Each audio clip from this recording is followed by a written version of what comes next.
dont tu ne rêves pas. C'est encore une vidéo qui va t'aider à être et à rester une machine de guerre pour une perte de poids durable. Oui, durable. Je te donne régulièrement des conseils sur la perte de poids, la perte de gras, comment éviter certains pièges. Mais ce qu'on oublie souvent de parler, c'est finalement comment garder cette forme physique, à condition que celle-ci nous permette bien évidemment de rester en bonne santé. Comment en fait, une fois que tu as perdu du poids, rester comme ça, ne pas les reprendre. Parce qu'on sait que dans la majorité des cas, 90% des régimes sont suivis d'une reprise de poids, et reprise de poids qui est souvent plus importante que le poids que l'on faisait avant même de faire le régime. C'est dommage et c'est pas ce qu'on veut. Nous, on veut être des machines de guerre et pas seulement à une date limite, on veut être une machine de guerre toute notre vie. Donc je vais te donner principalement 2 conseils avec également des choses à mettre en place durant justement la perte de poids pour pouvoir la maintenir sur du long terme. Souvent, c'est pendant le processus que les choses se mettent en place pour l'après. Ce n'est pas une fois qu'on a perdu du poids qu'on se dit bon ben maintenant qu'est-ce que je fais pour pas les reprendre. Il faut y réfléchir un petit peu en amont. Donc si par avance je peux te faire éviter pas mal d'erreurs, bah c'est que le bénéf. Donc, tu l'auras compris, tout ça, on va le remplir ensemble. Wouhou! T'as déjà vu quelqu'un aussi content de remplir un tableau? C'était pas comme ça quand j'allais à l'école. La première erreur lorsque l'on souhaite perdre du poids, perdre du gras, c'est de se fixer une deadline, c'est-à-dire une date limite. Alors souvent, je reçois des messages de « bon, ben, je me marie » ou « ma cousine se marie dans 3 mois. Eh ben, il faut que j'ai 5 kilos de moins dans 3 mois. » Ok. Et en fait, ta vie se résume au mariage de ta cousine ou... Ok, c'était pas très sympa, j'avoue. Mais pourquoi, justement, ne pas penser long terme? Pourquoi ne pas se dire « bah tiens, si je perdais du poids, mais pour toujours, en fait, pour me sentir bien, pour... voilà. Bon, certes, je serais bien pour le mariage de je ne sais qui, ou même pour mon mariage, mais... si je restais comme ça toute ma vie, au lieu de me prendre le revers de la médaille d'une perte de poids rapide et non saine, on va pas se mentir, ça peut être très facile de faire perdre du poids à quelqu'un très rapidement. Mais en revanche, garder cette perte de poids sur le long terme, là, il n'y a plus personne. Là, tous les mecs des régimes et les pilules miracles, ils se sont barrés en courant avant même que tu poses la question, tu vois, avant même que tu leur dises « oui, mais concrètement, une fois que j'ai perdu 5 kilos, comment est-ce que je fais ?» Avant même que tu poses cette question, le mec, il s'est déjà barré. Il s'en fout, il t'a vendu son régime et ses pilules. À quoi bon? Donc la première erreur, c'est de se fixer une date limite. On est d'accord? Tu veux perdre du poids? Définitivement. Alors pourquoi t'imposer une date limite? Cette date limite, c'est celle qui va te faire croire que tu échoues. Parce que comme je te l'ai expliqué dans une précédente vidéo, tu vas connaître d'énormes fluctuations de poids, en tout cas fréquentes. Donc, si dans cette date limite, tu as repris du poids parce que tu es dans une période de fluctuation où tu reprends du poids, tu vas croire que tu as échoué. Or, ce n'est pas le cas, comme je t'avais expliqué, c'est le processus. Si tu n'as pas vu cette vidéo, c'est très important que tu la vois. Je te remets, je sais pas de quel côté ça sera, mais ça va s'afficher par là. On entend qu'ils disent oui, mais moi, ça me challenge justement de mettre une date limite. Oui, mais d'accord, sois cohérent. Certes, tu vois des images sur Internet de avant-après, d'un mois à l'autre. Si je te montre les avant-après de certains de mes clientes, de mes clients, je ne le fais pas d'ailleurs par respect des personnes qui ne souhaitent pas toujours être affichées ou tout simplement parce que ce n'est pas fiable et puis chaque être humain est différent. Mais tu verras que je ne te le ferai pas d'un mois à l'autre. Bien sûr que d'un mois à l'autre, on peut voir des différences flagrantes chez certaines personnes. Mais les plus gros changements, les changements radicaux seront au bout de plusieurs années. Donc je ne dis pas ça pour te décourager, mais juste pour te faire comprendre qu'il faut que tu apprécies le processus et que tu vois les choses loin sur le long terme. Et pour cela, voici sur quoi tu devrais plutôt te concentrer et te focaliser. Ce sur quoi, ça va t'indiquer si tu es sur la bonne voie ou pas. Si finalement ta perte de poids suit son cours, si tu fais tout ce qu'il faut. Dans les facteurs importants, bien évidemment, il va y avoir la nutrition.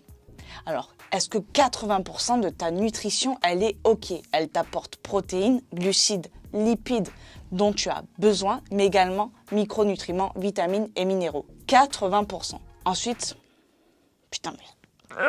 80% de ton activité physique. Est-ce que celle-ci optimise par exemple ta masse musculaire? Est-ce qu'elle n'est pas uniquement tournée vers du cardio bullshit? Est-ce que également tu penses à optimiser et travailler ta masse musculaire? 80%, ton sommeil et ton stress. Je vais appeler ça le mode de vie. En fait, 80%, ça ne veut pas dire que c'est pas une part de 80%, c'est-à-dire est-ce que dans ces domaines, tu es à 80%. Donc ce sont ces choses-là qui vont radicalement transformer ton corps. Pas en un mois, peut-être pas en 2 mois, peut-être pas en 3 mois, peut-être parfois en 1 an. Ce n'est pas pour te décourager, c'est pour être honnête avec toi. Si tu veux des choses durables, ça prend du temps. Si tu veux des choses vraies, des choses qui te maintiennent aussi en bonne santé, ça prend du temps. Aime le processus. Et une alimentation qui te plaît. Je t'ai fait une vidéo sur comment créer ton alimentation basée sur tes besoins, mais aussi sur tes goûts. Et un entraînement qui te plaît. C'est ok de ne pas être motivé tous les jours. Personne ne l'est, même quand on a une activité qu'on aime. On ne l'est pas. Mais 80% de ton temps, 80% par exemple sur un mois entier, si ton entraînement est là, c'est parfait. 80% de ton mode de vie, ton sommeil, ton stress, ton activité au quotidien, c'est-à-dire hors activité sportive. Est-ce que tu bouges? Est-ce que tu penses à marcher? Est-ce que tu penses à te garer plus loin? Est-ce que tu penses à prendre les escaliers? Si tu es à 80% aussi dans ton mode de vie, je me fais aucun souci pour toi. Donc comment tu fais? Tu peux avoir un calendrier où chaque jour, tu as été à 80% dans ces 3 domaines, tu coches une croix rouge. Comme ça, à la fin du mois, tu regardes ton calendrier. Bien sûr qu'il n'y aura pas des croix rouges tous les jours et c'est normal, ok? S'il y a 80% de jours dans le mois qui sont cochés avec une croix rouge, tu es sur la bonne voie, on continue, on fonce. C'est ça les réelles choses sur lesquelles tu dois te focaliser et non un poids. Bien sûr, tu peux prendre tes mesures, etc. Mais n'oublie pas les fluctuations.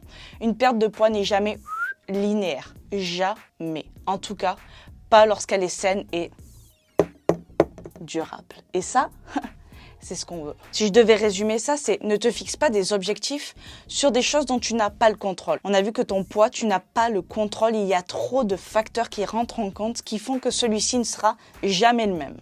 En revanche, ta nutrition, ton entraînement et ton mode de vie, tu as 100% le contrôle. Donc, fixe-toi plutôt des objectifs sur les choses dont tu as le contrôle. Et bien sûr que cela va avoir de l'impact sur ta composition corporelle, sur ta santé et sur ta perte de poids qui sera durable. Je voudrais rajouter une dernière chose très très importante que je dis régulièrement, qui est trop souvent oubliée.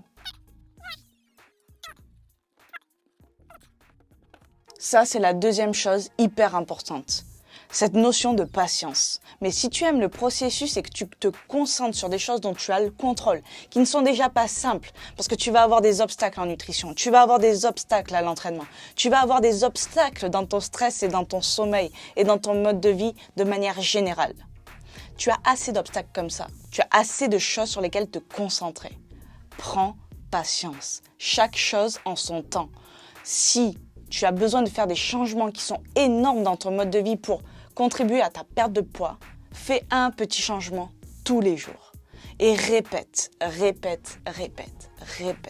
la même chose tous les jours. C'est ce qui va te donner de véritables résultats et ça marche dans absolument tous les domaines de ta vie. Lorsque tu veux atteindre un objectif, répète chaque jour. Répète. Il n'y a pas de personne faite pour perdre du poids. Il n'y a pas de personne faite pour avoir un certain talent. Quand on veut les choses, on met ce qu'il faut en place et on répète. On se casse la gueule, on se relève et on répète. On retombe, on peut reculer d'un pas et puis on fonce. C'est ça les processus de réussite. C'est ça les processus de choses qui valent la peine qu'on se batte pour les obtenir et pour les obtenir sur du long terme. Pour revenir sur cette notion de patience, sache que plus tu vas vouloir aller vite dans ta perte de poids et éliminer vite toute la graisse dont tu as envie d'éliminer de ton corps que tu ne peux plus voir, alors que tu devrais plutôt penser déjà à avoir un peu plus d'estime pour toi que de te dire que tu ne te supportes pas, même si ça n'est pas toujours simple, on est d'accord. L'estime de soi est aussi également importante. Bref, ça je t'en ai déjà parlé, mais je t'en reparlerai plus tard aussi si tu veux. Plus tu voudras éliminer rapidement ce gras, alors certes ça peut marcher, il va partir, ouais.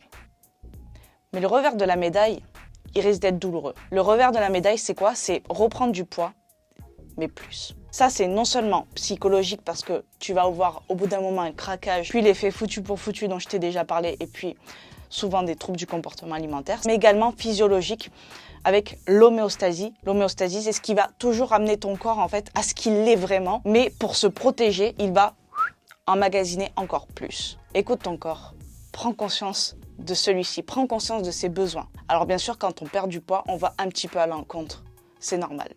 Parce qu'au bout d'un moment, on est obligé de le priver de d'un peu d'énergie. Ne sois pas tout le temps en déficit calorique. Remonte un peu tes calories de temps en temps. Ça va te faire du bien au moral et ton corps t'en remerciera. Voilà pour cette vidéo, j'espère qu'elle aura été claire. En tout cas, je suis sûre qu'elle va t'aider.